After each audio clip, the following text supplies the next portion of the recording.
Are you ready? Hey, think you can tell us what to do? You think you can tell us what to wear? You think that you're better?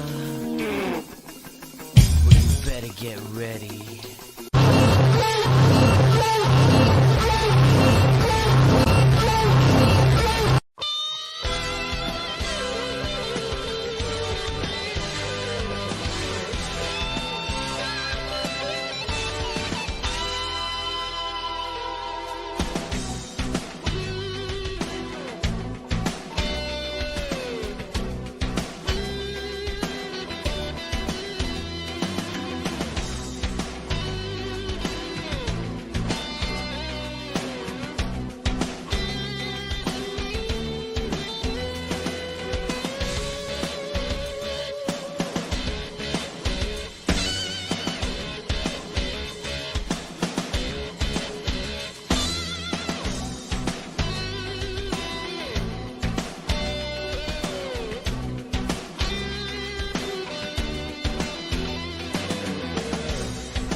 All right, what's going on, everybody? Welcome to the Retro Wrestling Revival.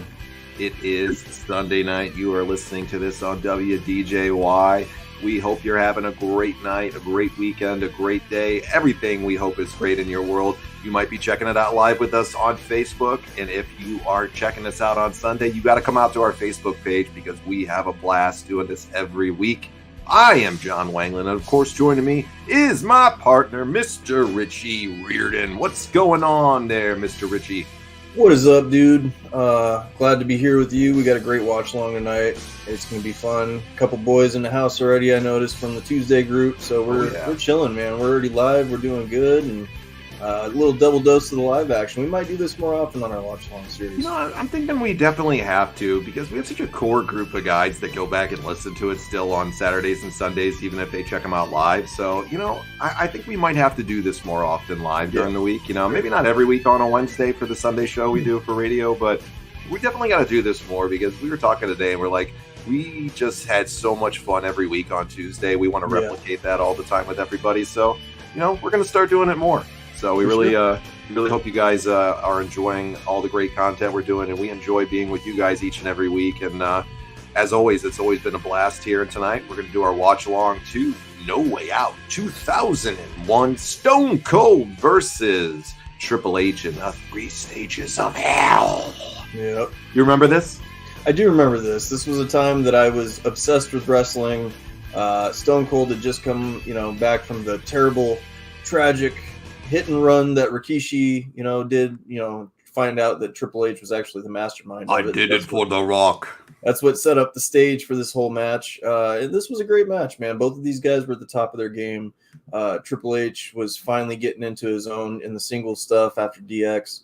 So it was really cool to see. And I've seen this match, I don't know, probably a couple hundred times. Really? Yeah. It's one of my favorite matches. Wow, that's awesome.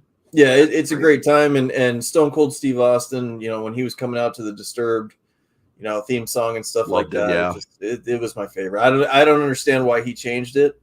I thought it was his best rendition of that song. So yeah, it was really good, man. Welcome everybody. Hey Rand, what's going on? Jason? Jeremy, Rand? this is for you, Jeremy. This is What's Jeremy. up, Jeremy? So nice. we always say we like to let you guys pick what you want to see. And if you guys want to see something special, we'll do our best to make it happen. Thanks so much, Jason. Says you guys are the real deal. Love this family. Absolutely. Same here, brother. Much love. Yeah, much love to each and every one of you guys. Thanks so much for joining us and making this a part of your week every week. If you guys are watching this on Facebook or YouTube, make sure you guys hit that like button. Big thumbs up for it. I really appreciate it. Make sure you follow the show, subscribe on YouTube.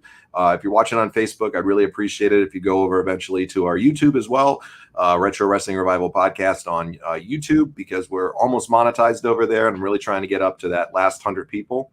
And we're on the slide to getting it here soon. We're on the upward climb, to it, not the slide. Yeah, absolutely. Climb. So we would appreciate that if you would do that as well. So absolutely. And don't forget, our Tuesday night series, with our group of guys that are coming out there, make sure you guys get your WrestleMania stuff in, because I did mine last night after the show. Did you? I did night one last night. It is hard. I'm going to say that right now. Lawrence was asking me a couple questions today about it, and it's a hard thing to choose only 12 matches for it. Yeah. Because I left off some people that I didn't think I would leave off, and I did. Mm-hmm. So there's going to be a sweet gift at the end, man. It's going to make whoever gets it's going to pop when they get it. I'm going to tell you right now. Man, somebody's going to be really, really happy at that. There's specifically one person that's going to be extremely happy, but it's tremendous. It's tremendous. There's so if anybody's just checking this out now and you didn't see the Tuesday show, we're going to be doing next Tuesday on our live stream. It's going to be all devoted towards a fantasy booking card. It's your WrestleMania of choice. It's Jude's Rules, who's one of our great listeners. And it's 6 matches each night. So we're going to do night 1 and night 2, 6 matches each night, 12 in total. And it could be any wrestler from any promotion. There's no rules on who you want to put in there. Any matches you want to see. You don't have to have title matches if you don't want title matches. Yeah, it doesn't matter what you want to do. So please, the winner's going to get something really cool, and you guys will definitely enjoy it. So, and we're going to do more giveaways on the show here very, very soon. So I got a ton of cool stuff too. We got merch. We got tons of cool stuff. Richie's got tons of cool stuff. So we're going to have a lot of fun. So it's going to be a blast. But why do you like this era of wrestling, of Stone Cold here so much? Before I let you get to that, Jeremy says, I'm telling you, me and Richie's are brothers, separated at birth. Disturbed Austin theme was the best. I still listen to it in the car, man. Sometimes I'm a total mark for that. So don't worry, man. Yep. So why did you like this era that you watched this that many times? I'm going to be honest with you, man. This is the time frame that I was the most into wrestling. And, this was when kids were going to school and talking about it and performing at lunch, wrestling moves on each other and stuff like that. And I was young at this time. And this was when Steve Austin was red hot and everybody was expecting him to make a triumphant comeback and stuff. And it was just a fun time, man. That their roster was, full of legends that are just loaded. Dude, loaded with talent. You go back and you look at it and you're like, my God. You had the New Age Outlaws, you had X-Pac, you had Austin, Rock, Triple H, Taker was coming back with the American Badass style. And it was just a great time for wrestling, man. And when you watch something like that, it brings you back to that time frame and how happy you felt. The what era? Absolutely. Yeah. My neighbor was fucking with me tonight, and I had to do the lawn late because of the heat out here. So he sends me over a thing. He's just screwing around with me, and it was pretty late. It was getting around 8:00, and he's like, hey, turn that shit off over there. And I just sent him back the what Steve Austin gif right back to him, because that's the best part of this era, man. Steve was doing some just tremendous stuff too. He was. No Taz tonight, Chris, but we just said the word Taz, and I have a feeling Rewind might pop out somewhere. You say Taz, and he comes out of it's the woodwork. It's the signal. You put the orange signal. The fucking bat signal for Batman. Yeah. It's the Taz signal. My high school basketball team used to use the Austin music during warm-ups. That's all.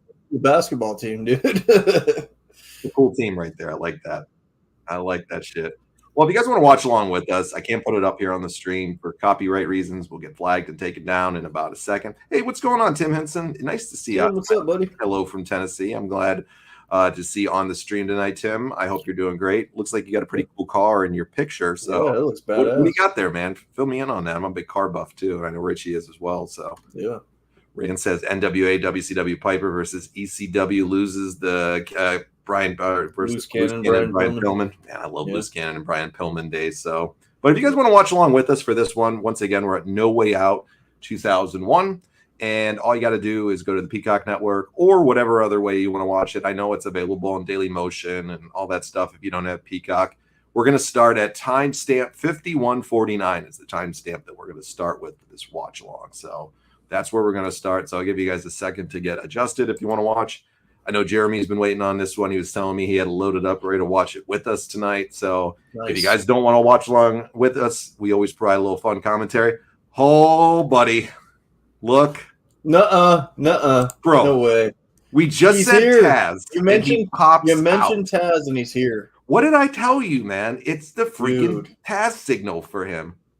Dude. We say Taz, he comes out. He comes. He comes. What a guy Rewind is, man. He's a jam up guy in my book.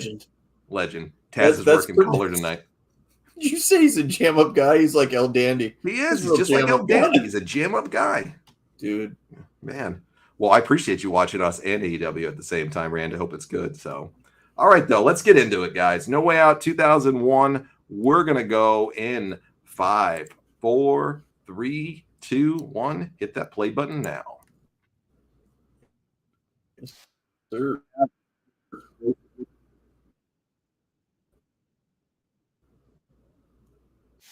You have one of his knee braces, don't you? Stone Cold's, Richie? Richie's frozen on me over here. Sorry, guys. We're getting a serious looking version of it. Hey, you're welcome, Rewind. You are totally welcome, my friend. You're freezing up on me, Richie. Can you hear me?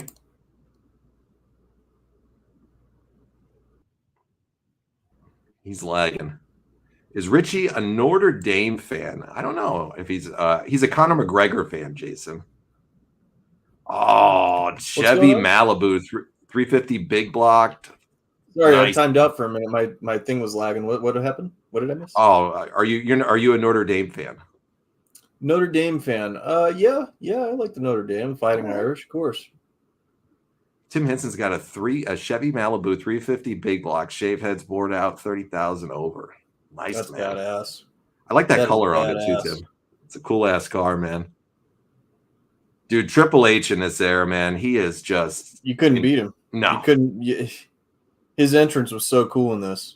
You know, it blows me away that we really haven't covered a lot of Triple H on the show.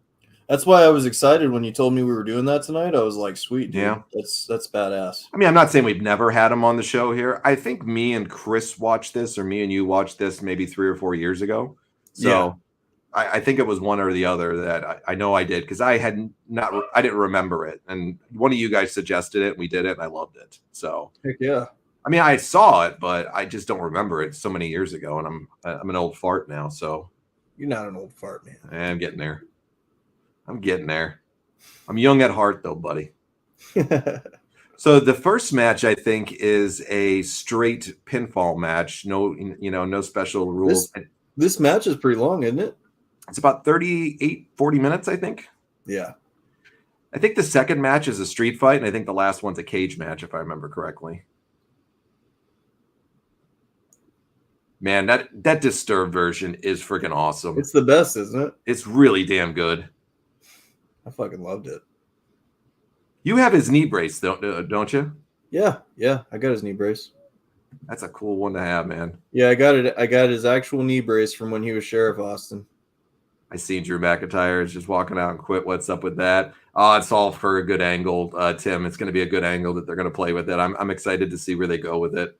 Absolutely. Well, we'll stand by at the end, and we'll talk some modern wrestling with you guys at the end if you guys want to. We can have a little conversation at the end once we get done with the watch along. I'm all down for it. Did Triple H use the sledgehammer back then? I think this is right when he was starting to, right? Yep.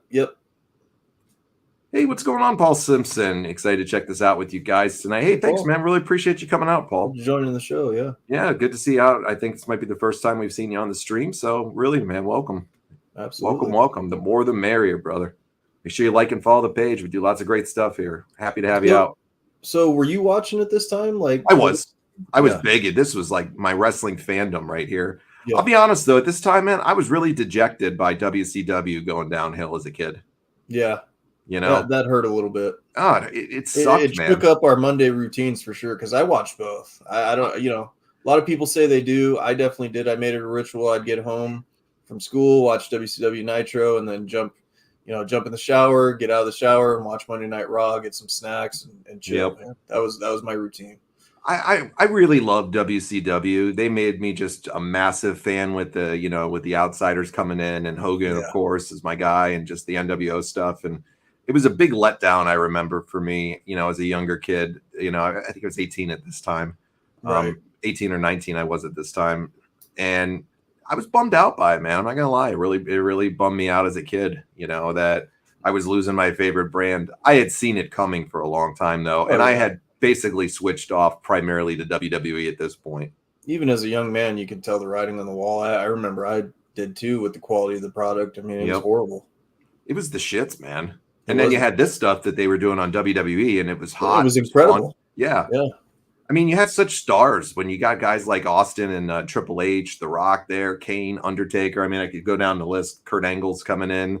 Of course, Rewind's favorite Taz. There's I bet you Bischoff's kicking himself in the ass for all those years for the comment he made about Steve Austin. He was never going to make a dime in the business. He has said it was one of the dumbest things he's ever said. But hindsight was 2020. He was a young man. Him and Steve, of course, buried the hatchet and everything. But he the thing I like about Bischoff is Bischoff actually admits his mistakes and faults that he made at periods of time, and that's one of the things I really he's got balls, man. A real man, it takes balls to admit when you make a mistake or you're wrong. Absolutely. That's what I like about Eric. I love Eric anyways. He's a dream guest for me to get on the show. That would be cool. What if the WWE did the NWO in '94? Man, it wouldn't have worked, Rand. It wouldn't have worked. No. Lightning struck at the perfect time when the NWO happened. Seriously, bro. People were looking for an alternative. They were looking for something edgy and cool, and that was it. Yep. And you know what? A lot of people give credit to Hulk Hogan. A lot of people give credit to Eric Bischoff. A lot of people give credit to Kevin Nash. But let's remember who really crossed over first. Yep. Scott Hall. You got it. He was the catalyst to make it cool. Yeah. And you can thank Scott Hall for the guaranteed contract money. Man, and he was the guy that just oozed cool with him, man. Scott Hall and Kevin Nash. Still to this day, man, Kevin Nash, he's a snarky kind of grouchy and crotchety guy at times. I listen to his show every week, but that's why we love him. He's just a cool dude, man. But he's smart. He's so smart as fuck. Is it just me, or does it look like the right knee brace on Hunter looks like it's made different? Might have been post quad. I would assume that's probably why. I'll take a peek at that in a second.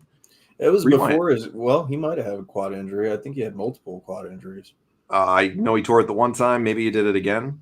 So. I know he did right before a match with Ken Shamrock. He was supposed to defend the Intercontinental title back in DX, and I know he tore it then. So I think this was his right before the second one. I'm not too sure. Yeah, right around. I think it was 2002 that he comes back from the injury, so it's probably right after this, if I remember correctly. Yeah, because he did it in the Benoit, Jericho, Austin, Triple H tag team match. Yep. Reborn makes a good point here. WCW never made new stars except Goldberg. They fired or let go tons of future champions and stars. It's a very good point. Well, and a lot of people they were very much the stop and go of pushing people. Like I remember, and I know this is laughable, but Glacier, they were actually trying to make like a legitimate thing. I know. And then all of a sudden they turned him into a jobber. You had Mortis, you had Wrath. They did that with a lot of characters that were actually homegrown, and they would ruin it. Eric stole the NWO from Japan. He sure did. He did. He sure did. Never forget Lex Luger was the first. Scott Hall chased after him. Yeah, Lex Luger was the first, but he didn't really make an impact. And you know what? They didn't really want him there anyways. I mean, they really didn't. Bischoff has said many a times he tried getting out of his contract so many times with Luger that they didn't want him there.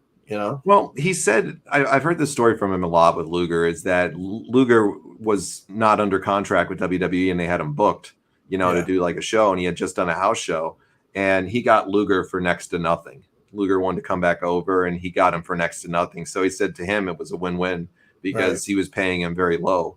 And, Lex got, of course, a raise later on, I'm sure. He was a big, huge part of it. But, I mean, it was a very big moment for them on that first Nitro when Lex came over. But they weren't hot yet like they are now. No. Yeah, you're right, Jeremy. That is a different knee brace that he's got on, and I think that is probably, due to something, but it looks like it's a little bit bigger than the other one. Right. Let's see. Reminder: Triple H and Stone Cold came from WCW. Yep, absolutely. They did. Terrorizing. They weren't used properly over there. That's for damn sure. Goldberg, Booker T, and DDP became the homegrown WCW stars. I'd even say Sting too. I agree with all of those. I agree. Eric. Yeah. Yeah. Other than them, there really wasn't many that were like these really homegrown Rey talents. Mysterio. You got to remember Rey Mysterio. Eddie Guerrero and Benoit kind of had a name already with ECW, but once they got to WCW, that's really where they established themselves. So you could even go as far as they were all international stars and people that had been, really kind of before the internet darling stuff. They were ones that were, in the old magazine days that people were talking about in the magazines and shit like that. So they had definitely had their piece of the pie, but it was just on a smaller scale. And then came over to WCW, and like you said, the rest is history. Jeremy, I agree with you, man. It should have, but the way they did things back in the day was actually proper. They would always do the world heavyweight title at the end. So yeah, I kind of liked that format back then. Now it's kind of hokey where WrestleMania they'll have the world heavyweight title open up or something. It's weird. DDP was actually an AWA guy at first, Rand. So he was over in the AWA actually first. And his only WWF stuff that he did was when he came out with the Honky Tonk Man that one time at WrestleMania 6 because he had a pink Cadillac. But DDP was an AWA guy originally. So Rey Mysterio was in ECW before WCW, but WCW dropped the ball on Rey. They sure did. As soon as they took the mask off of Rey, it was the most ridiculous shit that they so stupid. With the filthy animals and stuff. Like, that was so dumb. You know what? I heard something interesting today. I was listening to Bischoff's last podcast that he does, Wise Choices, when I was mowing the lawn, and he had Kevin Kelly on, and Kevin Kelly told a story about Steve Austin. That Steve Austin's heel turn was actually supposed to be a year earlier, and then he got hurt. So that heel turn of his was supposed to actually be a year before that. I didn't know that. Yeah, I didn't either. He said he didn't know the story on how they were going to do it, but it, of course, got messed up. He said that Austin had known that eventually the fans would kind of turn on him and it would go stale too, and that he needed to do it.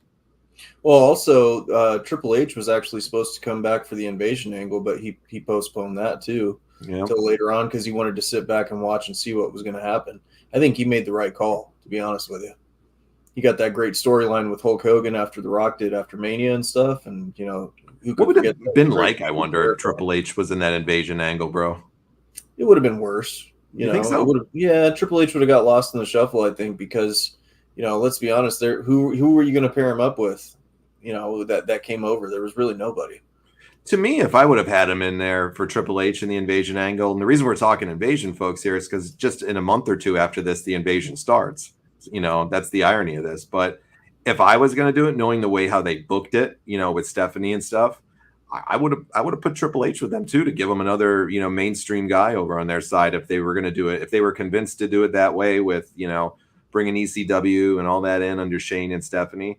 Triple H would have fit in perfectly with it, or could have, if they wanted to, but maybe they thought there was too many stars and too many people. But I think he could have added a good layer to it. He's always been a better heel than a babyface, that's for sure. Oh, absolutely. Triple H thrives on being a heel. People don't like Austin's heel run later on, but me and you both are in disagreement with that. We both actually enjoy it. It's funny. When I was a kid, I hated it, obviously, because I was a kid and he was my hero. But you know what, man? I watch it now and I find myself just laughing my ass off. The stuff with Tajiri was hilarious. We must have read something into somebody's mind here. Derek said the same thing. I may be in the minority, but I loved his heel turn at WrestleMania. They turned him into a chicken shit champ, and that messed it up. He would have been a heel like he was in 96, 97. I agree, Derek, on that part. I'm a fan of the heel turn. The chicken shit stuff was hilarious and funny to me, but they definitely could have done it a little different, maybe. I thought it was still funny, though, and I really liked the stuff. Absolutely, Tim. Remember Coco B? We're the bird man. High energy. Yeah, absolutely. I always wonder when Austin came back after walking out and he had that match with Eric, if Austin stiffed him a few times. I was actually there live for that. Really? Yeah, that was a good one. When he cracked him, or when he walked out? No, when he was there for the match. All right. When Eric went against Austin in a match. That's cool. Yeah, that's cool. He was to do the Stone Cold role. Yeah, he would have fit in great with it, Rand. I think Triple H would have been a great fit in there. I miss these old sets though, Richie. That's the thing I miss most about this era. You know, they were creative back then. Look at the house they're packing in for a No Way Out card here too. I mean, that place is packed to the friggin' rafters, bro. They're standing on their feet. Wrestling was the coolest thing you could watch. I mean, yep, everybody was talking about it. The crowd is standing up on their feet for many of them here. You can see, yeah, like they're really invested into this. Well, and it was a long story that they had told. You know, Austin had gotten hit. They did the investigation. They couldn't figure it out. Then find out Rikishi did it for The Rock. And then you find out that Triple H was the mastermind. There were so many layers to this story. Guitar Austin was hilarious. Yes, it was. And then Kurt Angle coming in with the little crack corn. Yeah, Kurt Angle was so good in this time too. I got an Olympic gold. That's great, Tim. I love Coco Beware, man. I always think he's funny and a great character. Awesome. As a kid, man, Coco was so cool with Frankie the Bird, you know, and the kids loved him, man. I know he didn't, you know, wasn't a main eventer, but he was a lot of fun. He had his place.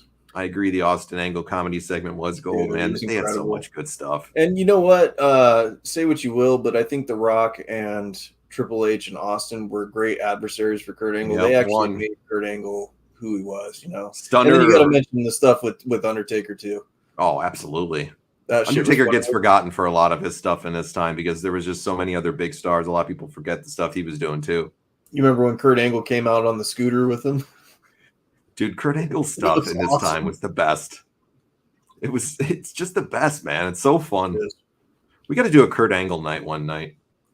I feel like he doesn't get enough love, like in the wrestling business, you know? Let's do that next week, bro. Let's do a Kurt Angle night next week. We will do a Kurt Angle. For next Sunday, we can do a Kurt Angle. Austin's got the first pin here, folks. He just won the first fall. Hit a stunner on Triple H and got that first win here. So one fall for Austin. Now this goes to the no holds bar, right? This goes to no holds barred now. Yeah, the cage is last if they need it. Kurt with the milk truck is great shit, dude, man. That was great shit. Toughest woman I ever met. Seen was China and the great Moolah. Great picks, Tim. Yeah, those are great picks. Great picks. My all-time favorite Austin segment, Austin in the confessions with the church. Funny, man. I forgot about that one. I don't remember. I always remember the crack in the can. Thanks, Book. I don't remember that.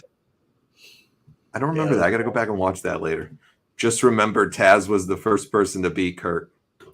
Fair enough. Rewind. Very true. Rewind's not lying here. Still don't want the massage, but thank you, man. I appreciate that. Appreciate this fun fact. we got such a laugh out of that last night. Rewind. Man, that suplex on the back. Look at Triple H's back after nailing his back on the entranceway. Yeah, that's rough. Yeah, he got jacked up pretty good on that one. You know who I don't understand why he wasn't in the invasion angle was Kwee-Wee. Kwee-Wee? I mean, mainstream star. Yeah. Mainstream star. American Badass Taker becomes Dead Man Walking at this point. Yep. Austin Booker in the supermarket. That was great best, stuff. Dude. I remember that very well. He was chugging the milk. I have very soft hands. Oh, God. He's fucking with you great, and I love it. I remember Austin spraying the ring with beer. Yeah, Tim. He just did so much. The things that they got away with in this point in time is just tremendous. Oh, he nails him with the monitor. I wish WWE wouldn't worry about investors and all that stuff. They're a global conglomerate as it is. Like, just take the gloves off and just go at it again. Just wait till Netflix happens. They're going to open up a lot of things on Netflix, bro. Yeah, I hope so. They really are. I really hope so. They're starting to try to do it now, little by little. They're kind of chumming the waters. Sure. Yeah, you can tell. Yeah. They're chumming the waters and seeing what they can get away with. Dude, look at the guy with the microphone that's from the stage crew. How Austin wanted his chair and he just popped his legs up on the rail and did a Shawn Michaels. Now they're fighting in the crowd. This is a great match. It is a great match. You haven't seen this very many times, or just a few? Originally when it came out and a few years ago when we watched it. I think those are the only 2 times I've ever watched this. I don't remember it all. I know what happens, but I don't remember every component of the match. I just remembered it was good. Before the days of the WWE Network, I used to tape VHS, over the pay-per-view and stuff like that. So I'd watch it over and over and over again. Kurt versus HBK, Rand's calling for. I like that just match. A sexy Kurt. Sexy Kurt.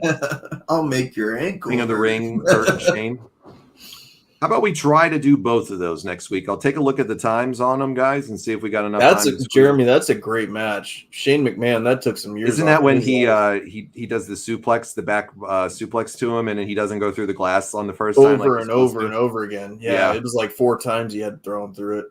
We'll try to do both of those next week, Rand and Jeremy. If I can squeeze them both in. Yeah, I think we'll have enough time on them, so we'll definitely do it if we can. What's funny is, so what's as funny as ever, and they got away with it. They got away with a lot of stuff at this time. Did. This is like Funk and Douglas. Love me some Terry Funk, no doubt about that. Austin Triple H is actually one of my favorite match of 2001. I can see why. Yeah. Who is that other guy with you? Does he wrestle or something? You talking about me? You're talking John or Richie? Neither of us are wrestlers, though. Neither one are wrestlers, yeah. No, neither one are wrestlers. Just wrestling podcasters having a good time. None of us are wrestlers, though. At my age, man, I would die in the ring there. Grow up, buddy. Trevor had a black box. We all watched the pay-per-view. Hey, that's a good. If you had one of those things to be able to cheat, that was the best. Heck yeah. He's laying in those chairs. Yeah, he sure is. These guys, like for Austin, people don't talk enough about his feud with Triple H. You know, I think this is the element that today's wrestling's missing is the wars that you would have and the respect you would get for these guys for going out there and throwing these battles on like this. You don't have that anymore. You don't get this invested to where you think, God, he's going through a lot to put on the show. You know, the giving color, I think, is a very important part of this. Yeah. When done right and not overdone. When done right. Yeah. Doesn't need to be overdone. I'll say the most invested I've been on recent stuff, like you mentioned, I was really invested in WrestleMania this year. Like, I was. They did that proper. Oh, they did it great. We had so much fun talking about it for weeks and weeks and weeks. You know, tons of them. You know, tons of discussions on it on the show. Everybody had a blast fantasy booking it, going over it. And I was so invested in it this year. I hated to miss it live because I was on vacation overseas and I had to watch it, part of it in the airport. And, you know, it bummed me out, man, that I missed that final match and couldn't check it out till a layover. So, right. Tim says, awesome job. Keep it up, guys. I hope there's more of this. Tim, we're doing plenty here, man. So make sure Tim, you got to come out on Tuesdays, brother. Yeah. It is a fun time. Not that now's not fun. I'm just saying, like the Tuesday group, it's amazing. Every week, man. We're here on Tuesdays. Me and Chris are usually here on Thursdays, and we're going to start doing more on a Wednesday, and we got the radio show. So, Tim, make sure you follow the page if you're not already, sir. And plenty more to come. We do this every week, multiple times a week. Yep. Austin, Terry Funk, Shotgun Saturday. I love Shotgun Saturday night, Richie. I love it. When folks say that it's fake, we'll look at the injuries and the surgeries out of business for. Yep. These two are just beating the snot out of each other here in this no holds barred part of this. Austin's got color right now. Where did he get it? Is he bleeding out of? Is it the top of his head? Top of his head, yeah. Okay. Looks like it's right above his eyebrow, actually. Yep. He's busted up pretty damn good. Yeah, he's definitely busted up pretty good on that. Jerry's got a towel in his hand, man. I think he might have got a little blood on him. Right. That's the only thing I would worry about as a performer is the blood would freak me out. You know, I know people are tested and stuff, but still, you never know. You never know. Especially back then. They weren't as tested as much as they said they were. Austin, Brett, I Quit Rewind. We've watched that a few times through the years on here. Such a great match. Legendary match. Yeah. So good. Sounds great to hear, Tim. Thanks, man. Heck yeah, Tim. Welcome. Much as I like this rivalry, Triple H versus Rock was a bit better. What do you think? I think Triple H and The Rock were the best adversaries for each other. I think Austin's, God, that's a hard one. Austin's best adversary. It had to be Vince McMahon. It is Vince McMahon. It is Vince McMahon.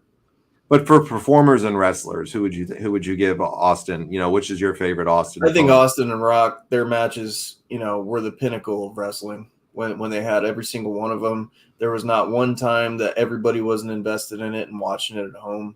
And it brought back old wrestling fans too, like when they did that last one, So, I mean, those guys always tore the house down. Triple H versus The Rock, though, great second place for sure. Yeah, I'm going to go with The Rock, too. I'm going to go with The Rock for him. His second best feud to me, that was the most enjoyable to me at least. I don't know if it's Triple H. I loved his stuff with Undertaker, too. Yeah. I loved his stuff with Undertaker. I really did. But why do you think we never got The Rock Undertaker? Didn't we get it a few times?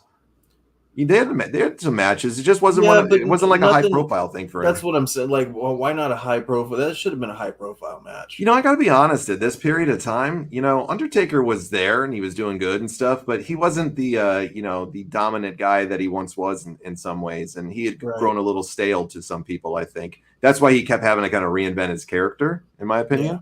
Yeah. And of course, he had one of the most amazing careers ever. I'm not saying it was a bad run for him at this time. It just wasn't up to the level of Rock, Triple H. Wasn't what it was. Austin, yeah. Still good, but definitely not as good as the other ones. They were different and more edgy. That's why I think it kind of resonated more with people. They did another one of these 3 Stages of Hell, 2 out of 3 Falls match, 2002, Triple H, HBK. Oh, yep, cool. They did. I don't remember that. Do you remember the match where every wrestler was in the ring and Austin came in and cleaned house and Kane and The Undertaker was in there? Yep, that was badass. Rock Undertaker happened at a King of the Ring when he was Ministry of Darkness. Ah, okay. Undertaker was Terry Funk of WWE at this time. A lot of Terry Funk comparisons lately. Yeah, we have. Actually, we've talked to Terry Funk, I think, the past 3 weeks a little bit in some way. 3 weeks, yeah. Yeah. Rest in peace. Yeah, I love Terry Funk. Yeah, it sucks. Another one, man. What a fucking warrior he was in the ring, bro. Yeah, for sure. Look at those chairs. I remember his hokey ass WCW hardcore matches, though. Those were. I hated it, dude. It was a slap in the face to a legend like Terry Funk at that point to me. Didn't they make him the commissioner or something too at some point? Yeah. Stupid. Just stupid. Just stupid stuff. Look at the chair that he threw in from the production staff that was out there. I wouldn't want to get nailed with one of those. That shit is heavy looking. Yeah, it is. You see Barbie's in there, the barbed wire bat? Yep.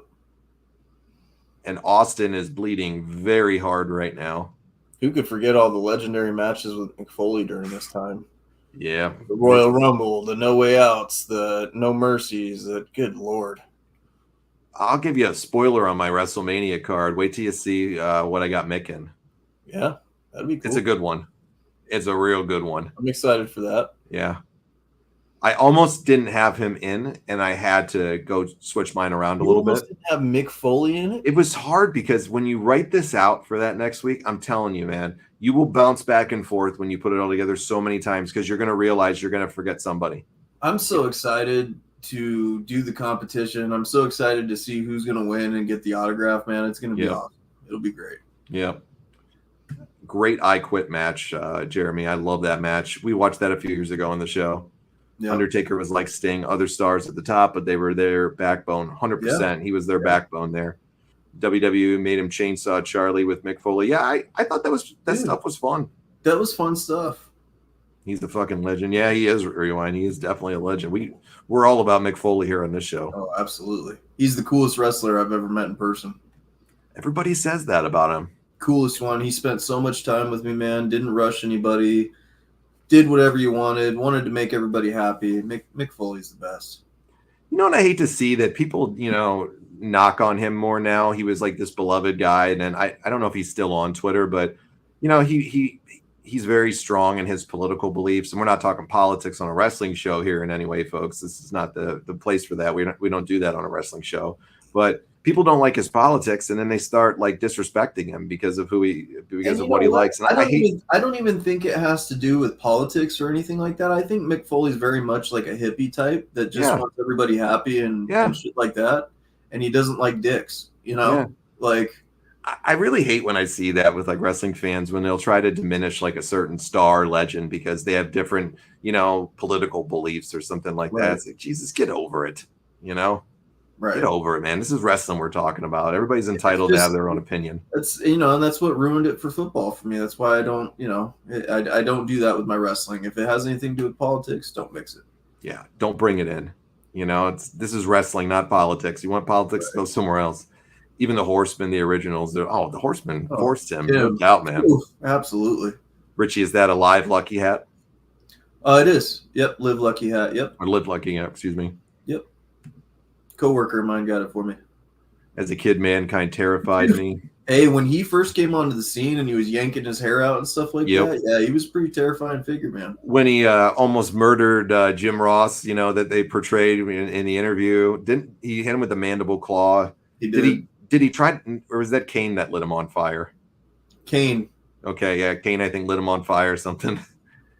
Sting versus Mick in WCW and in TNA was a good two-parter. I love them in WCW. They had a lot of good matches. Yeah. Boy, they have destroyed the outside of this of right outside the ring. Everything is basically destroyed out there. The poor Spanish announce team has already lost their desk, and it's only 1 hour and 22 minutes into the show. Poor guys. Those Spanish announce tables, man. I wonder how many they broke over the years and what the budget was for that. About a friggin' million. Yeah. About a friggin' million, man. Triple H is getting a boot stomped in him right there. Is he bleeding too? Yeah. He's bleeding. Yeah. See, Triple H always gave color in his matches, man. Very frequently he did. Very frequently. There's the sledgehammer. The answer is the sledgehammer question from earlier. He's got that out. Right. And it goes back to what we were saying when you look at these two guys now busted up and shit. Like, this is what it, when done right and not overdone, this is what makes it work. Way of doing it. Yeah. Now, I don't recommend going Eddie Guerrero level and no. Cutting an artery and spraying blood everywhere, but. Yep, there is the hammer. That's right, Jeremy. Does anybody remember Gypsy Joe? I go to the arena every Friday and Saturday night in Tullahoma, Tennessee. I remember Gypsy Joe. I remember New Jack beating the shit out of him for some reason. Oh, yeah, that Gypsy Joe. Yeah, I remember that. New Jack beat the snot out of him, bro. Yeah, I do remember that. Gypsy Joe. Gypsy Joe. Now it's even. Now it's even. That sledgehammer, you're not going to recover from that one. No. Hey, Rich, can you take the reins just for like 30 seconds? Yeah, absolutely. Thanks, buddy. Yeah, this was a good time for wrestling, man. All you guys at home, I'm sure you guys were just as obsessed as I was when I was a kid over this. It's a great time for wrestling.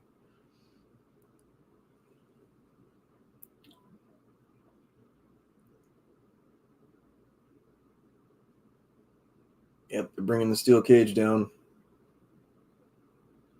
I don't know what it was about the steel cage, but when you had that dangling above the ring, it really made you feel like there was some serious business going to happen. And I remember as a kid, like it was definitely something you wanted to tune in for. And like the early renditions of the steel cage with like the big thick blue bars and stuff like that, I didn't really care for that one. But later on, when they made it like a chain link, it was more terrifying to me. I thought it was way cooler.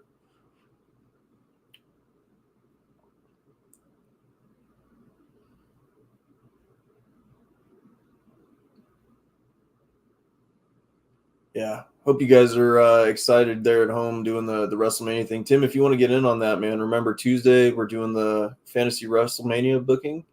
You get your card in there, and then we're going to have a vote at the end. The only rules are you can't vote for yourself, and me and John aren't in the running for it. There's going to be an autograph given out for the person who wins. So if you want to come join, man, you're more than welcome. Welcome to the family.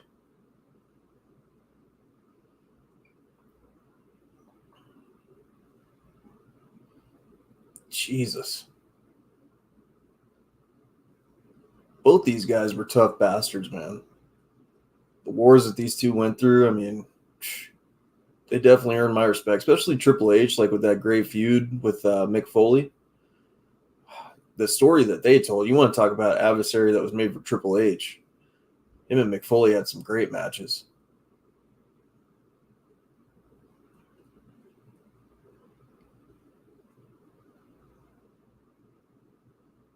Jesus.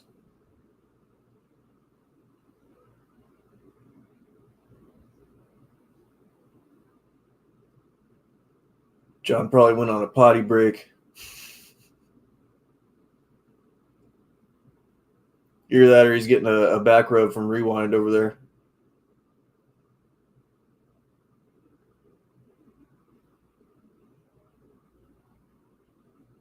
Yeah, if you guys want to stay tuned, I'm sure we're going to go into overdrive a little bit after the match is over.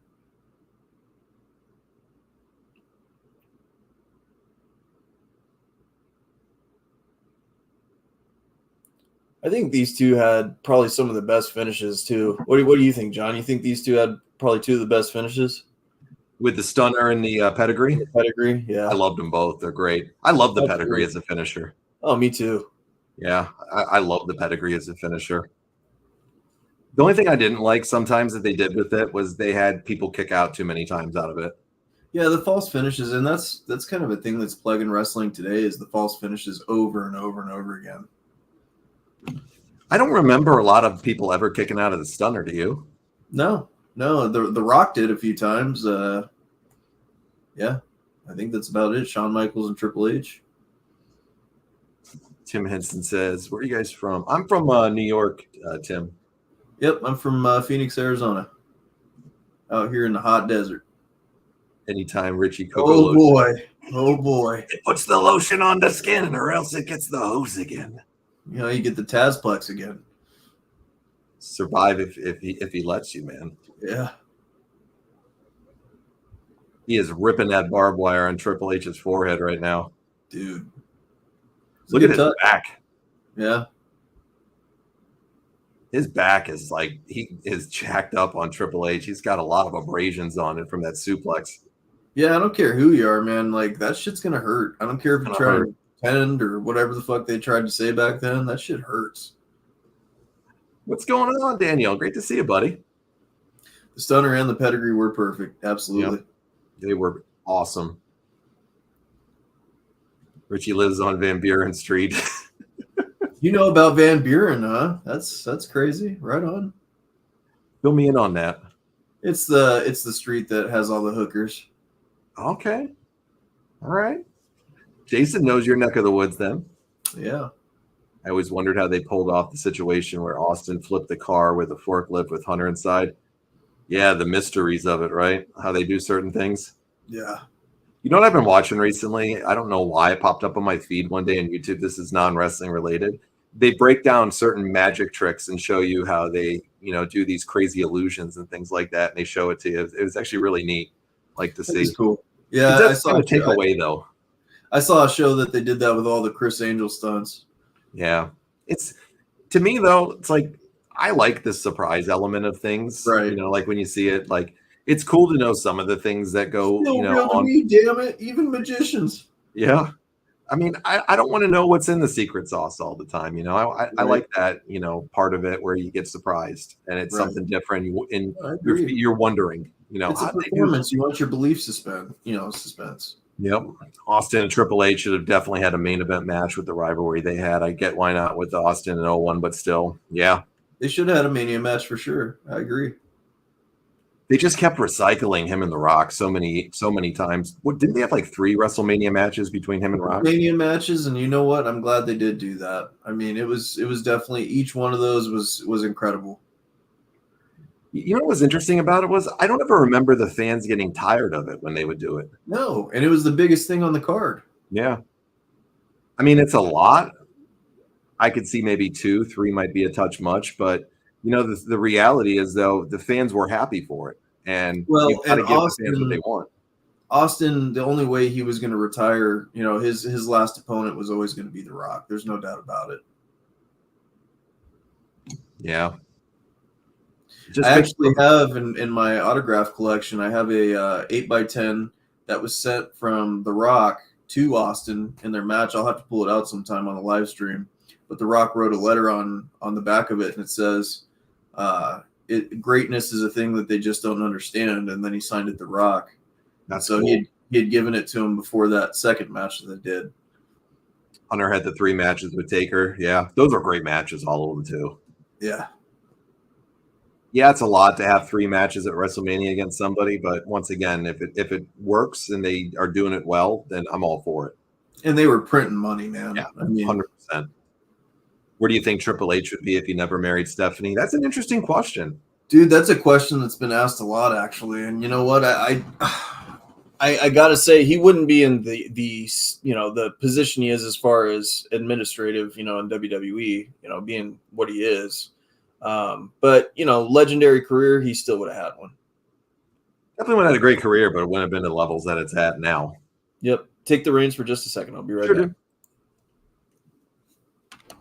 Gator fan watching play Nebraska for the title in Phoenix. We stayed on Van Buren Street the first night we got there. It was 2 a.m. I've never been to Phoenix, Jason. I think if Taz didn't have a girl, Taz and Stephanie would be together.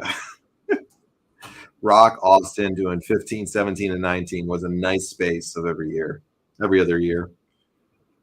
Yeah, when you look at it like that, I thought they did them back-to-back one year, but no, you're right. 15, 17, and 19, so they spaced them out. I thought they did 15, and I don't know why I thought it was 15 and 16 they did. But you're right, Daniel, now coming to think about it. Yeah, it's a good flavor then to rotate it at least. He kicked out of his pedigree, and Triple H is kind of blown away right now watching this. Triple H, yeah, he's busted open bad when you get a close-up from that camera angle. It's crazy listening to Jim Ross at this time because this was the voice of so many of our, childhood and stuff. And I really hope Jim Ross is going to be in better health soon. I know he had another health scare recently. Just Jim Ross, man, just one of the best ever. So damn good on commentary. Trips was ripping off Shane Douglas's ECW just before this match. Cage matches back then could have been brutal, but in my opinion, the dog collar matches are at the top. Some brutal dog collar matches. Valentine and was it Valentine and Piper that had that one? I can't remember, where he almost got his ear ripped off. Yeah, that was a Triple great H match. would have been like an Edge career, I think. Yeah, he was just too dedicated not to push him while they lost the other big guys. I think that's a fair analogy. If he wouldn't have married Steph, he would have had an Edge-like career. Yeah, I think so. I definitely think that he wouldn't have been pushed as hard as he was because of who he married and stuff like that. But you know what? It's like The Undertaker said, man. He earned all his shit, and I'm happy for where he's at. Like a lot of people, they think of it as some heinous thing and stuff like that. If he's in love and stuff like that, and happy with his position and stuff, the guy's had a great life and he's lived his best life. Let's be honest. Anybody would want to trade spots with Triple H, that's for sure. Yeah, and it's like you said, it's not like he didn't earn it. Yeah, like the guy put the work in over and over again, year after year. Plates of shit after they did that curtain call. I mean, and he had to keep coming back no matter what type of gimmick they dealt out to him, what kind of storyline. And you know what? He made it all the way back, you know? So kudos to him. And you know what? If you meet a billionaire's daughter and marry her into the family, I say lucky you. Lucky you. Yeah, we're just all jealous of that, I guess. There it is. He nailed him with the barbed wire bat, and he beat Austin clean in the ring. Yeah, he did. Triple H is laid on top of him, out cold now. What a match. It was a freaking war, dude. I was surprised, back then I remember being surprised that Triple H went over in this match. I like that it was clean in this way, that he had a clean win over him following the rules of the match. Yeah. It added much bigger of stakes to this feud to have him. Did. Yeah. I mean, I get, people do false finishes all the time within matches on the finishers. And then I get they do a lot of screwball endings, interferences, all that shit. And there's a time and a place for all those things. But to this situation right here, yeah, the bad guy won and he won clean based on the rules of the match. And it worked great. Right. It was done perfect. Absolutely. How about Kane being the mayor of Knoxville? I love it. I love Kane. I think he's a great mayor. I think he's got great beliefs and stuff like that. And I think he's doing a great job. I actually have his book, from him writing his memoirs from wrestling to becoming a mayor and stuff. And he signed it for me. It's really cool. It's one of my favorite possessions I got. We had a Triple H's barbecue or JR's barbecue in Norman when it was open. I never got around to it, Jason. I lived in Oklahoma for 7 years too. I That would be graduated. so cool. I Was it graduated. good? Was it good food? Is JR's barbecue really what it's all? It closed down after a few years, Richie. I never got a chance to see it. I always wanted to. I'm a But Sooner. Jason said he ate there, man. Was it Yeah. good? What I mean, If it's let us JR's know. Magic Barbecue, I would say yeah. Hopefully you got his ribs or something. You can tell us about the barbecue sauce. I'm a Sooner guy, man. I got to go with this with JR Boomer Sooner. It's my alma mater. There you Graduated from school there. JR always got an extra 10 notches when Austin was on a Major League. You got it.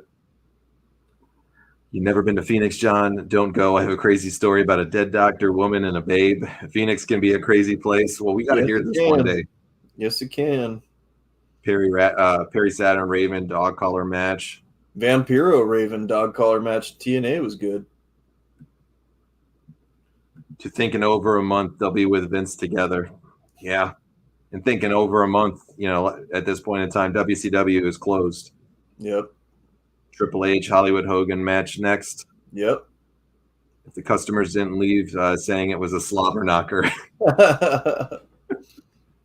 Well, that's going to wrap up the watch-along portion. So for anybody that is listening to this on WDJY, once again, you got to come out to our Facebook page, join our great group of guys out here, and have some fun with us. We're on Facebook and YouTube, the Retro Wrestling Revival. We do multiple live streams a week. So please make sure you guys come and check it out with us and come hang out with all of us wrestling fans here every week on the Retro Wrestling Revival. So for everybody that's listening on the radio on Sunday, we will see you all again next week on Saturday and Sunday like we do every week from 9 to 10 p.m. And keep tuning in because Richie and I's other show, Random Conversations, is going to air right at 10 p.m. Eastern time. So we will see everybody on radio next week. Have a great rest of your night, and thanks for listening to the Retro Wrestling Revival. All right, let's move into a little overtime now. Going into overdrive, baby. I love this part. So what's on you guys' mind? Anything you want to talk about? Yeah, bring it on, man. This is all for you guys. Yeah. So what do you want to talk about? Part of the show. Yeah, what do you guys want to talk about? Anything you guys got on your mind, throw it out there and we'll talk about it. We get to a couple of comments here. It was good, but the OU fight song played every 5 minutes and it made you want to puke. Look at Stillwater. I could see that in the restaurant. That's funny. Are you an OSU guy, Jason? Being from Stillwater, are you Oklahoma State? Around this time, I stopped watching wrestling just before the invasion. Man, you've missed a lot, brother. Yeah, there's a lot to come right after this. Plenty of airs, the Ruthless Aggression era, Rewind, I highly suggest you get Peacock and watch some stuff, man, because if you've missed all the Mania matches, the Shawn Michaels versus The Undertaker, the Triple H versus The Undertaker, all that era, you need to go and watch it. It's a good time to be a wrestling fan during that. That's what I love about the network. It's like you can just go back anytime you want, check out anything that you might have missed, anything that you love, doing what we're doing now, picking some great matches to check out. The network is, to me, one of the best things money can buy every month for me. Absolutely. Having Peacock so we can watch this. It is a small price to pay for all the content that we get. Oh, 100%. $10 a month. Can't beat that. Can't beat that. Ospreay against Swerve at Forbidden Door. Who do you got? All right. You want to go first? Or you want me to? I'm going to say Swerve's going to win. I really think Swerve's going to win. They need to have him win. He's the champ, man. You have to have him go over. If it was Ospreay and Swerve at the Wembley show, I would say Ospreay. But because Swerve still is fairly new as a champ and has only had it for a period of time. That was my point. Like, he's new. Yeah. You can't just take it off him right away. That'd be stupid. I mean, Samoa Joe was a transitional champ for Swerve, and that was only a few months. I don't think they're going to do it again. To me, I don't get why they're not doing this at the Wembley show in August. So August or September, whenever it happens, I don't get why they're not doing it. Right. Then it's kind of interesting for me that they're doing it so soon. Yeah, but I agree. We'll see. Oklahoma going to see what it's like to play big boy football in the SEC this year. Go Dogs! It's going to be fun. Rewind quit right before Taz getting whipped by Austin. Ooh. He might have got out at the right time. Yeah, that's very true. I remember that. Oh, my God. Got the network when it first came out. I had to go back and watch the GOAT. Yes. Yeah, absolutely. I missed the version. What was that, Rich? I missed the network version. I thought it was a lot better than Peacock. Yeah, Peacock is glitchy, you know. Yeah. Well, it's not harder as to find stuff too. It's not as user friendly. You know what I mean? Like It's not. Yeah. It's harder to find stuff too on Peacock than it was on the network. Mm-hmm. And I liked all the network originals that they used to do that they would have for various shows. I wish they would bring some of that stuff back for me. I agree. Love OSU football. We beat OU the last 2 times they played at Boone Pickens Stadium. Great way to send them to the SEC. There you go. What do you think for SummerSlam, Richie? Who do you think's going to walk out with the belt? Gunther's has his match for the world title. Where do you think they're going to go with with Gunther at SummerSlam? Oh, they're doing Gunther for the world title. Gunther's getting SummerSlam. They got Money in the Bank first, but Gunther he's going against. Who's he going against? So he won the King of the Ring. So because the King and the Queen of the Ring winners was Nia Jax. Jax. Get to pick who they're going to go against? They get a title shot at SummerSlam. It was announced against the champion of their brand, and Nia. Their brand. Nia, I think, is on SmackDown, and then Gunther's on Raw. So he's going to get the Raw champion, no matter what, whoever it might be. He's going to win because Damian Priest. I think he's a transitional champion. If you watch that promo this week on Monday, dude, I'm sorry, he's not good on the mic at all. Like that was Raw was a great episode, but that was the downfall for me in that part. I literally had to go get a drink in the kitchen because I was like, this is fucking the drizzling shits. He's got a great look to him, and he just doesn't have that star appeal to me as a world champion. I mean, I think he's very good with what he does. I just don't think world champion material at all. I like the moment he got at WrestleMania. It was really cool to see him cash in. I'm surprised to see Seth Rollins back so quick. But dude, I want Finn Balor to get back in the title picture. Finn Balor's a star, and I think he should have been the star out of the Judgment Day. He was in the beginning. Yeah. He was in the beginning, and then it, kind of switched off of that. So, yeah. I don't know. I think Gunther, whoever he's taken on, which I think it's going to be Damian Priest. I don't think Rollins is going to win at Money in the Bank. So, they got to give one more, good win to Damian Priest. But I think Gunther's walking out, world champion. I do too. Nia, I could give a shit less about. Hopefully it's not for 666 days again. That was such a weird fucking thing they did with the Intercontinental title. I don't understand why they did that. 666. Why would they do that? Probably just to spite people, just to have a good laugh out of it. That would be my assumption. Damian's not a star. No, I agree, Jason. Absolutely. Gunther will walk out with the belt and then face Finn Balor. That would be awesome. I can get behind that. Dom for world champ. Just give me all of it. I want him. I want it too. I'm going to take a step further. R-Truth needs to be world champ. I would love that too. I wanted either one. I would be happy with. I know for R-Truth, it's not going to be long term or anything if he got it, which I'm not saying he would ever. I don't care if he holds it and they do some hokey ass finish where he's like, loses it in an hour. You didn't win. That wasn't a real referee. That was the cameraman or something fucking stupid like that. Like. I would be all for a quick one just to say he was the world champ for just something that was funny. You get that Zack Ryder moment where he's up on top of the ladder or whatever. Like, it shocks the crowd. Yeah. Dom is going to be a world champion one day. He will. He's going to be for sure. He's no doubt about it. Did anyone see that George Strait broke the all-time record for attendance? I did see that. 111,000 people nearly at Kyle Field. Especially at his age, that's impressive. Yeah. Think about 110,000, almost 111,000 people coming to see in concert. Wow. Not pretty crazy, huh? It is pretty crazy. Dom will we'll get the belt in springtime. I hope so. I would love to see it. Yeah, absolutely. Taz was the ECW champ for 295 days. All right. Yep. Is R-Truth still the 24/7 champ? He is forever the 24/7/11 I-95, whatever the hell he says, champion. Yeah, forever and always. Sean Fuller thinks, hey, Sean, he thinks Uncle Howdy becomes the WWE champ. What's up, Sean? Maybe down the road. I don't know. I mean, I hope so. I hope they do better than what they did with The Fiend. They kind of ruined The Fiend with the Hell in a Cell with Seth Rollins, but R-Truth would one fall in a 2 out of 3 falls match and act like he won the title. Dude, that's it right there, Daniel. You got it. That's a perfect way to book Love it. I agree with that. R-Truth versus Tom for the world title belt. Dude, I'm all in for that match. Does anybody get as big of heel heat as Dominic Mysterio? I don't think so. I don't. What do you think's going to happen with this Liv Morgan shit? I don't want to see him and Rhea broken up at all. I don't want to see that. I like him and Rhea together. So selfishly, I hope they keep him with her. But I can also see when Rhea comes back, basically like a Dom on a pole match type thing. Dom has to be out at ringside when they have their match. The second time he'll be in a custody match. Yep. I mean, he's going to be, when they have their feud, when she comes back, he's going to be somehow involved in this, of course, because of what they've been doing on TV. And if I know WWE, my guess would be that he turns on Rhea and goes with Liv. Dude, it is so cool that they try to make him look more and more like Eddie Guerrero all the time. It's tremendous. Dude, that's what I love the most about it. It's so funny. Me and Daniel were laughing about it the other night, about his mustache and everything, and basically saying the exact same thing. We're like, he looks exactly like Eddie the way they're doing it. The haircut, the way he has his bangs, the mustache, the goatee version, how everything. Badass. It's tremendous.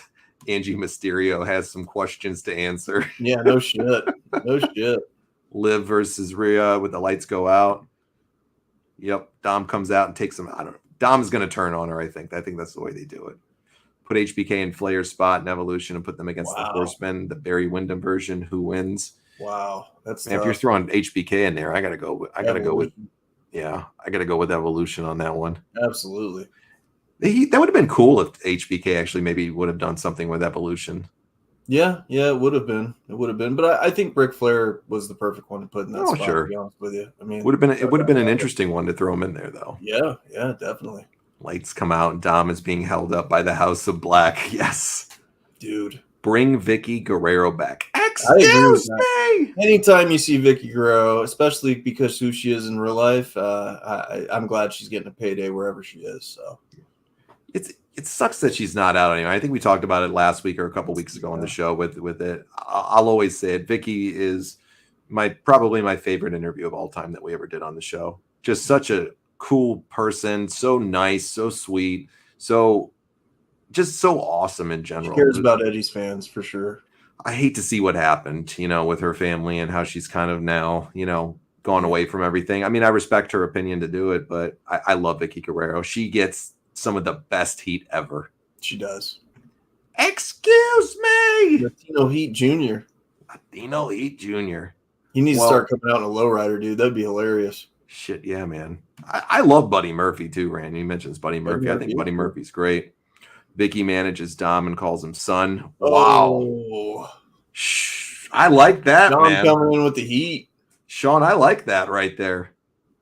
Do you? Yeah. That's a great idea. Imagine the heat Vicky and Dom would get together. Dude, they need to do it. We're writing advice for WWE writers all day long, free of charge. And all you got to do is tune into our show. Like that's Mick Foley or Jake the Snake Roberts being in the White Six as their mouthpiece. Vicky managing Dom. That's coming straight from Sean. Hell yeah, dude. I'm all for that. That is freaking awesome right there. Knowing WWE, they'll just do it to put Ray over Dom again at another Mania. Yeah, probably. They should have put him over. They should have put him over last time. Yeah. For Dom, my opinion. No, absolutely. I agree. Got a UFC question. Both in their prime. Ooh. Connor versus GSP. You want to go first? I'll let you go first. I got to think about this. I know who you're going to pick already, so. Yeah, it wouldn't even be close. It would be an absolute mauling by GSP. Connor could not hang with his takedowns. Nobody could. Even Olympic level wrestlers couldn't keep up with his takedowns. Yeah. His wrestling trainer was a silver medalist for the Canadian wrestling team, and GSP had no formal wrestling. And his trainer would say he was that fucking good. And he said he could have competed at that level with his wrestling. So for me, got to go with GSP on that. What do you think? I got to go with GSP too. Connor's my guy and everything like that. But if it's in a UFC octagon, then I'm going to say GSP is going to win it because of the grappling. Connor doesn't have the strengths, and I think GSP takes him down and ragdolls him. Now, if you're talking a boxing match or if you're talking bare knuckle or something like that, I'm going to tell you Conor McGregor all day long. I would agree with that. GSP wouldn't want to stand with him. GSP's on a different level when you're talking about fighters with fight IQ, when you're talking about a guy that has the total all-around package. He is a true mixed martial artist. He could submit you. He could outstrike you. He could wrestle you. He could do it all. So GSP, when you talk about the legends and the goats in the ring, GSP is probably top 3 for me. GSP's the GOAT. Every GSP lost 2, he came back and won. Yeah, he only had 2 defeats and came back and avenged them both. To me, the GOAT and John Jones, yeah, followed by GSP. That's I gotta go John Jones, and for the length of the run that this guy had, I gotta go Anderson Silva second, and then GSP third. I can respect that too. Yeah, you know? and then you got to mention Khabib being number 4, and then as far as people who made an impact for the sport and drove it, money wise, you got to go Conor McGregor. Yeah, and he definitely got him back. You're right on that. Rewind. Tank versus Taz. That'd be a fun slobber knocker. Tank right versus there. Taz. Now, are we talking 3 count Tank Abbott, or are we talking regular Tank Abbott? Dude, bring 3 count Tank back. I'm all for that. Yeah, I'm all for that. I wanted to see GSP versus the Eagle Khabib too. I once again think right there, I don't even think it's close. I think GSP runs through him. I do too, just because Khabib can't strike. I mean, he'll get, he got the lucky shot on Conor.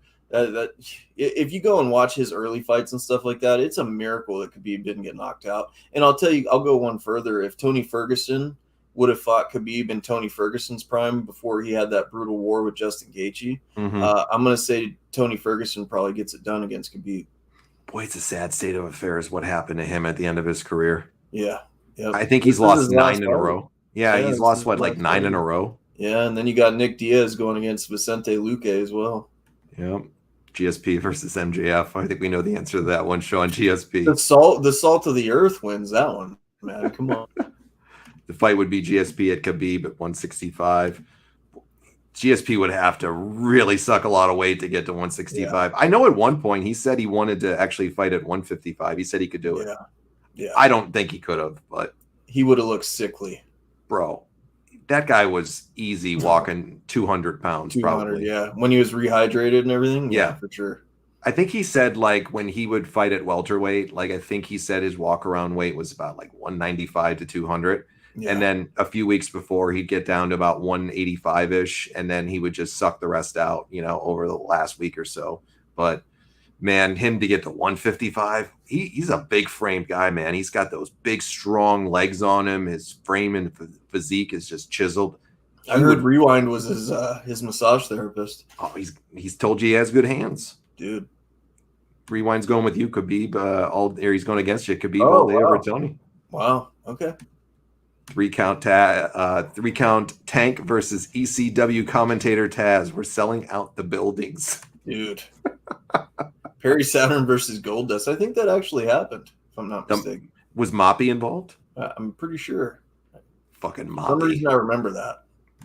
I really miss the old UFC days. GSP and BJ Penn were my guys. GSP versus Matt Hughes were some of the coolest fucking fights you could ever watch. He takes that first loss and his confidence, he's a young guy just getting started. He takes that, he gives up, he knows it. Matt Hughes talked so much shit to him before that fight. And nobody thought he had a chance. And then second round, I think it was, head kick right to him, knocked his ass right down. That was it. And I like Matt Hughes. I like me some Matt Hughes too. He's pretty good. Man, it's sad to see with him now from that accident. Mm-hmm. When he talks, breaks my heart, man. Mine too. That dude was a beast too. Now here's a question. Here's a question I got for you. All right. Khabib versus Dan Severn in his prime. Fucking Dan Severn by murder. Dude, Dan Severn to me is like Chuck Norris. Dan Severn by murder. Yeah. Wouldn't even be fair. Chuck Norris to me, dude. People don't realize about Dan. Dan was one of the most decorated amateur wrestlers in the history, of amateur wrestling in his time. Dan Severn's a badass, dude. I've got to talk to him quite a few times, and he's such a cool guy, such a bad motherfucker. He's even at his age, he's still schooling people. Dude is cool as hell, man. Just a great guy, man. I always say that I wish our show that we did together would have been able to, fit on his schedule better, and we could have done more with it. I know he's doing good stuff on his own now, and I'm proud and happy for him. I really enjoyed my time, hanging out with Dan and getting to know him for that short period of time. He's an even better dude in real life, just in a bad motherfucker, man. Yeah, absolutely. Bad dude. So Moppy should have gotten merchandise. dude, would have sold out the arenas. Still could happen. Still could happen. Hulk Hogan gave us UFC because of the No Holds Barred movies. Him and Brell, of course. Man. Oh you my know? God. What's that smell? Dookie! Rewind says Damian Maya versus Anderson Silva. Damian looked like death on the scale. Yeah, he did. He got the shit kicked out of him, too. Yeah, he did. Found him boring in WWE. A lot of people did, Sean. He did not match up there. They brought him in with that hokey ass NWA stuff, and yeah, they shouldn't have done that. Dan against Don in an ultimate men's contest. Those are the two, like, seriously, man. Like, those two guys. One. Yeah. Those are men's men right there. Both of them. Who's got a better mustache between the two? Who's got a... You better know the answer to this. It's definitely Don Fry. Yeah. Yeah. Don Fry has the best mustache on planet Earth. Fucking guy is a trip, man. Yeah. I've said it before in the show. We were trying to do it with him, and he had just had his back issues and back surgeries. He was laid up, didn't have everything set up. Had a conversation with him a couple times. Dude is exactly what you see and more. And fucking more. Guy is hilarious. Yeah. Like, I love the Hannibal clip where he's talking about Mark Kerr, and he goes, fucking hate Mark Kerr. He's a fucking bitch. And he's just going off on him. He goes, fucking, I'm not gonna say the word on here that he said, but he's you know where I'm going with it. Yeah. You know, and he's just ripping on Mark Kerr, and then he just goes, hold on a second. He just goes right on over to the horse trough where his horses, he's in a barn because he had a farm. So he's in his barn with the horses, Richie, and he goes right over the horse trough and reaches right down for the barrels of water that they use for them, and ends up going and taking it. Let me get a little drink here. Sucks it up from the horse trough, takes his little sip, spits the rest out. That's a man's man right there. That is a man's man. Let's see. Who's one fighter you think is underrated? Who do you think? In the UFC? Yeah, anywhere. UFC? MMA. Oh, underrated fighter. I got to go with Stephen Wonderboy Thompson. Very underrated. That guy puts on an exciting fight every time he goes out there. He's never refused a fight. I love what he does with the local kids in his area and stuff like that. He teaches them MMA and stuff, and just a great dude. And Stephen Wonderboy Thompson, definitely underrated for me. That's a good pick. Yeah. All right. I know he had a lot of main events. I know he had one quick title run. I'm not saying he's a world beater and was the greatest of all time. I actually hated him, for his personality. But a guy that doesn't get enough love to me is Michael Bisping. You didn't like Michael Bisping? Never liked him, bro. I always found him to be an arrogant and pompous asshole. Yeah, but that's what made him so great. He was later on, I enjoyed it, but when he was fighting, I did not. Yeah. I don't think he gets enough flowers. Moments was Dan Henderson. Dan Henderson's another one that doesn't get enough love. Yeah. The guy landed that H-bomb, and then he Superman punched him right when Bisping was out. That was amazing. Dan Severn versus Brock Lesnar in an ECW rules match. I actually had asked Dan that question on one of the shows I did with him. I said, where do you think you match up with Brock Lesnar? And he had said to me that on this show, I wish I still had it somewhere to be able to quote it perfectly correct, but he had basically said that it would be a fantastic wrestling match between the two, and he thought that he could take him. I love Dan Severn, man, but maybe Dan Severn in his prime for sure. That's why I'm saying prime, not at that point in time. I'm talking about his prime. Shit. No, not when he was older and retired. I'm talking we were talking prime, Brock versus him. Yeah, Brock versus. Okay. I remember he said one thing that was really interesting because we had asked him too about John Jones, and he had said, because John Jones has that sick stand up to him, because long arms and stuff. And Dan said very, very candidly, he's like, I couldn't strike for shit, basically, is what he said. It wasn't my bread and butter. Why would I go reinvent the wheel when I'm a wrestler and that's what I do? Like, you're getting in the ring with me, that I'm going to wrestle. And I think it'd be a fun match. Shit out of people. And let's be honest, he did knock people out too, but it was with palm strikes and different unorthodox strikes and stuff like that. Yep. Chuck Norris thought about standing up to Don Fry and still hasn't gotten up to this day. Daniel, I love that. That wins the internet today. Rude was a man's man. Rick Rude, hell yeah. You want to talk about mustaches? How about Don Fry versus Rick Rude's mustache? Holy shit, that's a hard one. Rick Rude is one of my favorites ever. I always talk about him on the show. I know Daniel loves him too. We always have some fun Rick Rude conversations from time to time. One of the best heels ever. Yeah. Love Rick Rude. Love him. Rude. Jeremy's going underrated here. Rich Franklin. Rich Franklin. Good one. Good one. That was Lord Steven. I don't think Mighty Mouse got the respect he deserved. Good pick. I agree. They traded him for Ben fucking Askren. Like, that was ridiculous. Is he still fighting Mighty Mouse? Yeah. He is. Still going? He's still in some barn burners, too. I mean, that guy can fight, man. He's winning tournaments still. Fuck Chuck Liddell. He said he could take John Jones. Come on, man. It wouldn't even be a fight. Liddell in his heyday was great to watch. Chuck Liddell now, it's pretty sad to see. He's a Chuck in his heyday versus John Jones, to me, Richie. No, he's not going to win that fight. It's not getting out of the first round. No. He steamrolls him any way he wants. John Jones is the Floyd Mayweather Jr. of UFC. I mean, it's just what it is. He's the greatest of all time. Rewind said he cried a little bit when Michael won the middleweight title. It was a great moment for him, for sure. Yeah. Chuck Norris and Jean-Claude Van Damme go get in a WCW ring. Jean-Claude. Yeah, Michael lost his eye. Yeah, he did. Yep. And he continued on and won that belt. And he would still whoop Jake Paul's ass with one eye. Yep. I'd love to see him beat the snot out of him, wouldn't you? Dude, if he beat Jake Paul with one eye, I would laugh my ass off. It'd be hilarious. Forrest Griffin was a dog, too. He got busted open to get going. Yeah, good pick. Forrest Griffin. I'll throw another one out there. Quentin Rampage Jackson. Yeah, Quentin Rampage Jackson, he was good, but he was not a mixed martial artist. The guy could strike, but that was about it. When you saw him go against a legit mixed martial artist and John Jones in that fight, you saw what happened. He got wrecked. He was a one-dimensional fighter. Absolutely. But with that said, he had a hell of a run for a few years. He was knocking everybody clean out cold. Pride. Yeah. Pride, he did really well. It's just when the beasts like the John Jones came up, he just didn't have the skills to take a guy like that on, unfortunately. I mean, he had the power all day. If he connected on you, you were going out. And still to this day, he still has that power. I mean, another one I got to throw out, Vanderlei Silva. The axe murderer. Yeah. That guy fought with heart when he went out.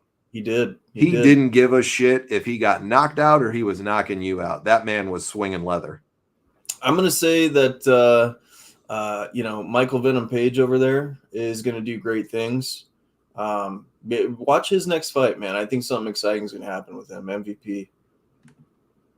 Good question here in a second from Jeremy again.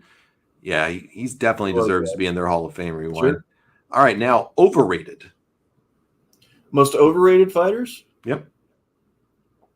Wow, that's a tough one. Overrated fighters. I'm going to go Kamaru Usman for mine. Dude, you read my mind, man. Kamaru Usman.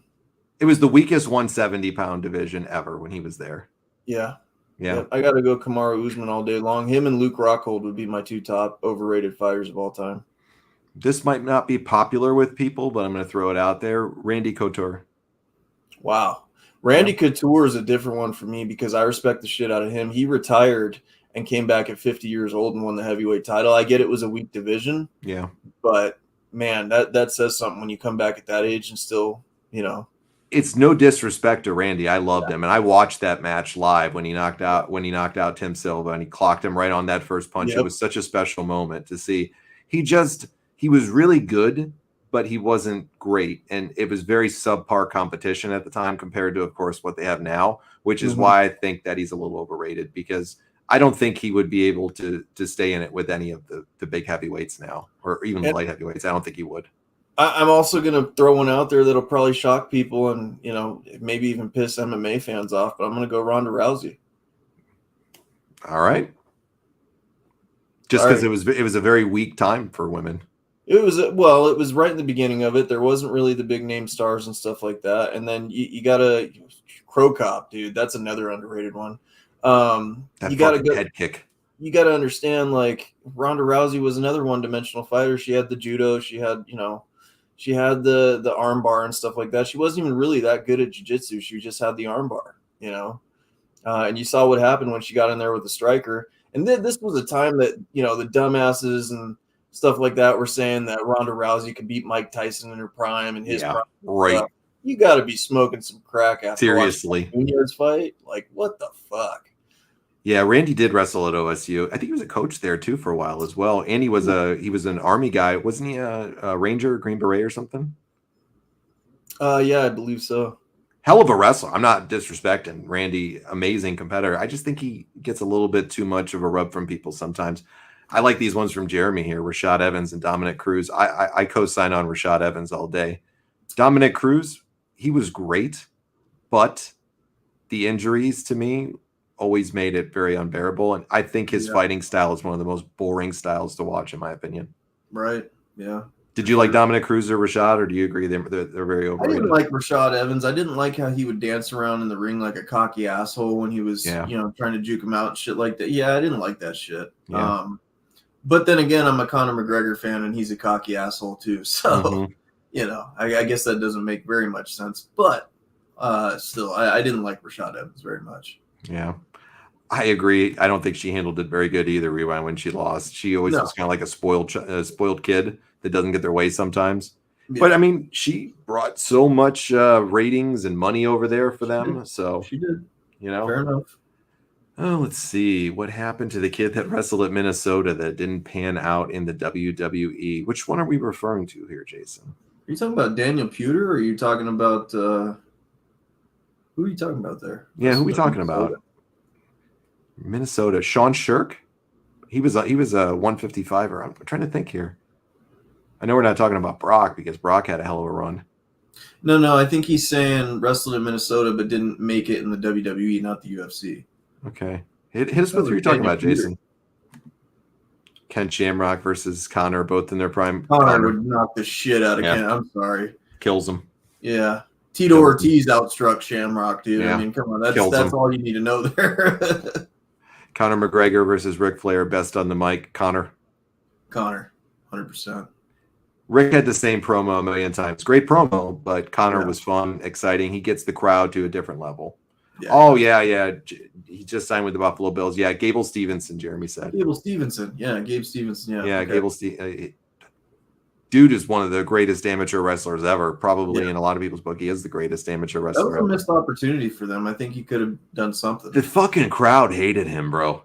Did he? They fucking hated him, man. He just had zero charisma. And the couple of times that they were bringing him out, they shit all over him. They wanted nothing Jason to do Jordan was the same way. Yeah. It just didn't resonate. He was such a huge signing, though, too, at the time. Yeah, he was. I remember that. And they were pumping it up on the TV show. Like, hey, this is going to be a big deal, Yeah. I think that's crazy he signed with the Bills, Jason. He never played football or anything like that. I don't even think he played in high school. And it's crazy that Braun Breaker didn't make it, but that guy did. I guess, he's getting an invite. If he makes the Bills team, Daniel's a big Bills fan, and we had a good laugh over this, but McGregor or Rock on the mic? McGregor. Rock. McGregor all day long. I got to go with Rock. What about a mic battle between those two? Dude. The thing is McGregor did it off the cuff. That's the difference. The Rock, he had Scripted. time to think about time to think about his promos. I got to go McGregor. I still got to go Rock. It's going to be close. It's really close, though. Yeah. It would be funny. It would be funnier than shit. Bro, they would. Who do you think does the better billionaire strut, McGregor or Vince McMahon? McGregor. Vince invented it. McGregor just made it a little bit better. He perfected it. So, dude, the gifs of him, just doing it, it's like one of the most popular gifs with him walking like that. Right. Dude, Vince made it. Connor perfected it. Yeah, he did. He brought it to a whole new level for sure. He really did. No doubt about it. I wish Dillashaw never took the PEDs. Dillashaw was a great fighter too. Came out of nowhere. Talk about. The thing about PEDs is it doesn't teach you. Oh, Rand, come on, it's Connor all day long. Yeah. It doesn't teach you fight IQ, right? Mm-hmm. Like PEDs doesn't teach you. That's what I've said in baseball too. Like, yeah, it gives you the power or whatever. It doesn't teach you how to hit a baseball. So am I saying that PEDs are okay to take? No, but you can't take too much off of those victories and stuff like that, in my opinion. Macho Man versus Connor. Yeah, that's not even close to me. Connor's taking that one, and I love the Macho Man. Connor's just a whole other animal on the mic. He is. He's a whole other beast. I loved, as I always say, the press conferences with him and Floyd Mayweather. Oh, they were great. They're fantastic. Some of the funniest shit ever. My favorite was the ones he did with Jose Aldo. Oh God, when he went to Brazil, they wanted to kill him. Dude, he's like, if this were back in in the ancient times, I would ride in on horseback into their favela, and any man, woman, and child not fit to work, I would kill them. But now I got to settle for fighting him in the octagon. And he disrespected the shit out of him. And he was in front of the Brazilian people. I mean, he just didn't they kind of at the end, didn't they kind of turn for him a little bit? Yeah, they did. Yeah, they did. It's hard to hate him. It is. He's just funny, man. It's just hard to hate him. Piper and Connor in a mic battle. Oh, dude, I was hoping nobody would do that to me. Oof. Piper's one of your all-time favorites too. So. Yeah, especially on the mic, man. Oof, Rand, that's a tough one. I got to go Piper. Yeah, 51-49 here is where I'm leaning. Yeah. So 51% says that to me that Piper beats him in the mic battle. Was 49, but it could flip either way. I just love the stories and the crazy mind flips that Piper would take you on. It was a different beast. Nate Diaz is the guy. He killed Connor on the mic playing touch button. Playing touch button in the park. Yeah, I remember. I remember. Fun stuff. Fun to talk a little UFC on here tonight. Yeah, absolutely. I like the comparative battles that you guys had between, UFC guys and professional wrestlers here on stuff. I like the mic battles too that you guys put up. Good questions. All right, guys. So we went plenty extra overtime here tonight, but we had a great time as always, man. Any closing thoughts, Richie? I appreciate you guys coming out for the second night in a row and making us part of your routine, man. I know it takes a lot. Like, I got my podcasts and stuff that I listen to on the daily, and so those are important to me. I appreciate you guys taking the time to make us, a part of your routine, and hopefully we're giving you some content that you're enjoying and participating in. And I'm glad it's interactive, man. Getting to know you guys has been a trip. It's awesome. All of you, every single one of you. We appreciate the support and the love. Go over there and check out Random Conversations as well. That gets to be a fun show and stuff. And so, we want to build this community and make it interactive. It's not all about us. It's, partially about you as well. And we're going to have some great merch, some great giveaways, stuff like that. So stick around for that. And we'll see you down the road, man. I always forget to throw this out here. And I just remembered tonight because I was just talking to Joe, the owner, earlier today. But we got great sponsors for the show. So, let me throw a couple things out for our sponsors right now. We have Epic Shirts, who does some awesome stuff. So just go to their website, epicshirts.ca. And they got everything: wrestling shirts, movie shirts, funny ass shirts, you name it. They got a little bit of everything on epicshirts.ca. And please go check them out, man. They got a lot of great stuff. And if you enter code RW Revival, you get 10% off too. So their stuff is very, very fairly priced. I'm actually going to put in an order this weekend for a couple of the cool shirts that are over there that they got. And I really want to implore you guys, go check out their stuff. It'd be, really, really, really smart move. You guys would love it, I'm sure, especially summertime t-shirts. I mean, they got everything you could want out there. Go check out epicshirts.ca, please. And thank you guys. Go check them out. And then we just signed on with W Energy. So they're an energy drink. I have not got an opportunity to try their product yet. So I am going to be getting a package in over the next day or two from W Energy, and a lot of great reviews about their stuff. I'll give you guys a good review when I try it myself. But I read their reviews online. People love the flavors. It's sugar-free. You don't have to worry about all the junk and all the stuff that comes with a lot of the energy drinks. And go to w.gg. So W Energy. And then once again, enter code RW Revival. You get 10% off. So not a bad deal at all, my friend. Not a bad deal. Yeah, absolutely. Jeremy says, Richie, send me a message on Messenger. I got to share one of my WrestleMania matches. I think you will like it. Awesome. Absolutely. And thanks, guys. Have a good evening. Anytime you need a massage, hit me up, Richie. You got it, brother. Probably won't, but I appreciate it. You guys are awesome. We thank you so much for your time. Me and Chris might be back tomorrow night if he's off of work and I'm off of work tomorrow night. We might be doing our Nitro show tomorrow night. So pay attention to the page and or on YouTube, and you'll see something pop up if we're going to do it tomorrow. So if not, we'll be back on Tuesday for another great live. Thanks, guys. We'll see you on the next episode of the Retro Wrestling Revival.